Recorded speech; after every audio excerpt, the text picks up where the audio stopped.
1, 2, 3, 4. Well, my name is Roy Bunting. I'm living here at the Ochiko Village, and for my retirement, I was in the Navy. I went in the Navy about in October of 1941, and I did it more for income than anything else because I wasn't making much money on the market at that time. I was a young boy, and I went into Navy in October of 1941, and it wasn't any time that I was there in San Diego. I was aboard a Navy ship, and we were on our way to Pearl Harbor. Little did we realize, of course, at that particular time, that was in October, that Pearl Harbor was going to be bombed. We thought we were just going to do the usual Navy routine, but it worked out that we were right off of Pearl Harbor in the ocean, of course, and at the time it was hit, the day it was hit, on December the 7th. And we could see the smoke rolling in the sky. It was a very big fire, we knew, and of course we were told on the radio what was happening. We did see some aircraft, but we weren't sure whether they were ours or whether they were Japanese, so we didn't do much about it, but watch them. And of course we went to general quarters, and we were excited that we were now involved in something. But it was a case where they did their dirty work and left, and all we saw were a few planes that we weren't aware of whether they were ours or whether they were Japanese aircraft.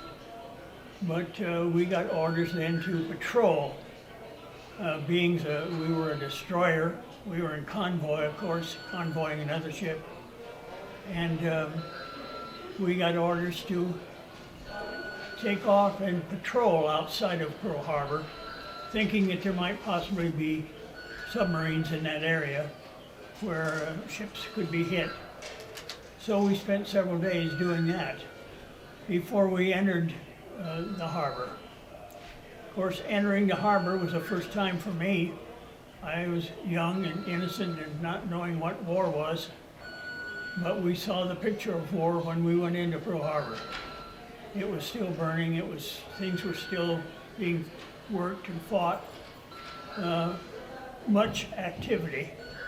And the water, of course, was covered with oil from the ships that had gone down.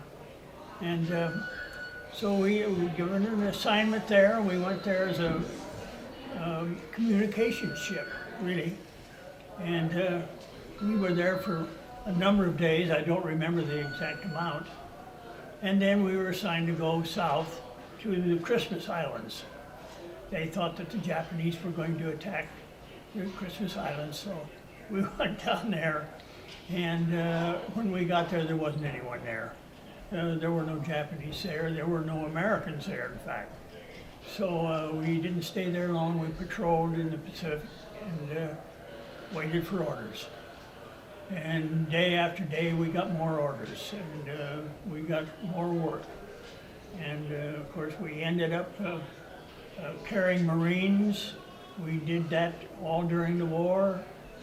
We were in on 32 different missions where we landed Marines on the shore, and we did a lot of work right in the war zone itself. And we did some work where we had to go in and help build things real quick. We sent people on the beach to do work, and they'd come back to the ship, and away we'd go again. We had a lot of duties for a small ship. And the ship I was on, I might just mention that it was built in 1916 and went into duty for the Navy in 1917 and was in World War I. And they used it in World War I for convoying across the Atlantic. And we don't know the full story of it. What was the name of it? The ship was the Waters, called the Waters. And then after War I ended, they gave it to Great Britain. And she used it for, I understand, about 5 years before giving it back to us. They had it long enough to almost destroy it. I mean, it wasn't cared for well, and consequently, we had a lot of work putting it back in shape when we got it. And we got it just prior to war. So it did a full job in 2 wars. But it was an old ship, very good ship, but a destroyer, what they called a four-piper. And we were known as, in the Pacific, as Marine Dragons because we carried the Marines and landed the Marines on islands in the South Pacific. And actually, we spent a lot of time just patrolling the waters in war zones all during the war, the entire war. And we were on assignment off of Okinawa when the war ended. We thought at that particular time that we were going to have to land on the beach along with the Marines on Japan. But fortunately, Harry Truman, he saved my life and dropped the bomb. And that saved us from going on land on Japan. So we were grateful for that. It was terrible, but it was grateful to us. So that's pretty much the history of our action during World War II. We were in the Pacific the entire time. We took no hits at all. We had shrapnel damage to the ship on many occasions. We had people firing at us. Even our own ships occasionally would fire on us, thinking we were the enemy. And we did a lot of escape work. We'd sneak in at night and land Marines and take people off the islands, things of that nature. We were credited with 15 aircraft that we shot down. We had, as I mentioned, 32 invasions that we're involved in. And all of those were battle invasions where we landed Marines. As a rule, we landed them at night under darkness, and sometimes in the nighttime. But we got pretty well acquainted with the Marines. And being a small ship, we only had 126 men on our crew. We were required to do a lot of things that most ships wouldn't be doing. I mean, just clean up things, you know, that had to be done by someone that's small and fast so we could get away. Because we ran away from the enemy a number of times. But that was all right. We always made it. And I've watched torpedoes go by the ship. I've watched bombs drop near the ship. That sort of thing. I was a gunner. I was a 20 millimeter gunner. And we had kamikazes all the time. We were in Okinawa and that area. And we had planes dropping all around us.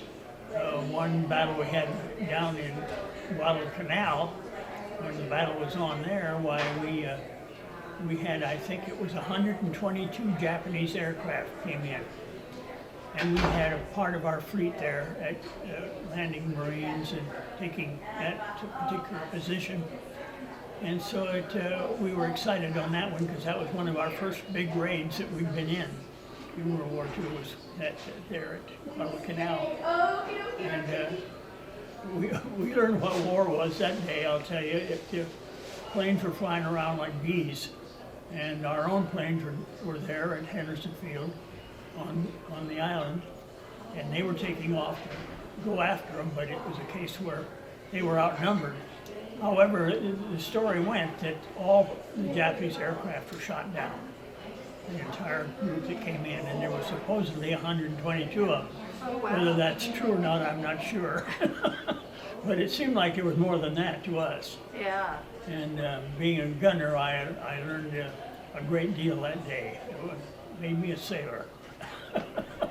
But that's pretty much my story as far as Guadalcanal and the landings we had and duties that we had during World War II. I came home at the end of the war and stayed in the service reserve until 1957. So I did my 20 years in the Navy, so to speak. A lot of that time was spent on duty in Portland, Oregon. after I came home. But I had a wife and 4 children when they went to Korea, and they wanted me to go over there with the underwater demolition teams, and I told them I couldn't do that with that many kids at home, so they let me go. I didn't have to go to Korea. So that was the end of my war experiences. It's just World War II. That pretty much ends that one.